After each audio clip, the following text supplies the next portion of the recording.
everyone, Effie here. Today we're going to make a card using our Mega Carnation fans layering stencil. There are 5 stencils in this collection. You have 3 petal layers and 2 foliage layers. I placed stencil 1 onto our cardstock, taped it down. We're going to use our Peach Puff, Grapefruit, and Strawberry Tart layering inks.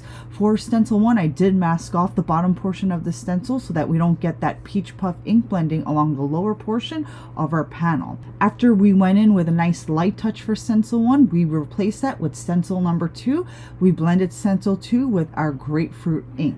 This stencil collection uses our scallop numbering system, so we go by the number of scallops in the upper left corner to see which stencil layer we're on. So once we're done with stencil 2, we took that stencil off, we replaced it with stencil number 3, and we're just going to blend the whole stencil with our Strawberry Tart ink.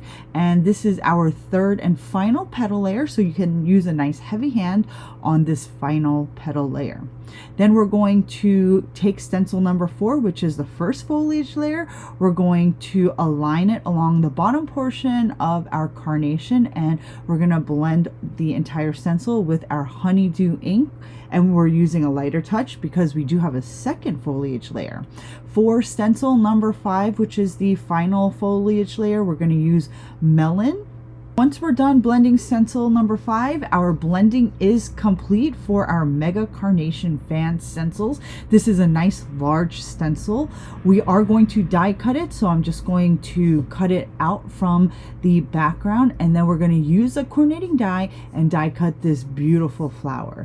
I use Gemini Junior plates with my Gemini die cutting machine, so you can see that the die does fit on the Gemini Junior smaller plates. Once this flower has been die cut, it is larger than an A2 panel. However, I'm going to show you how we're going to use most of this flower for an A2 card.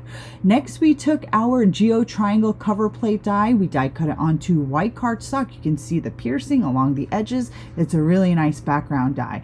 Then we're going to take an A2 blank white panel, and we're just going to blend a little bit of clay along the left and right edges of the cardstock. And then we're going to adhere the Geo Triangle cover plate die cut over our clay blended panel. We have a little strip of that clay panel on the right, so I'm just going to cut that little strip out that's exposed.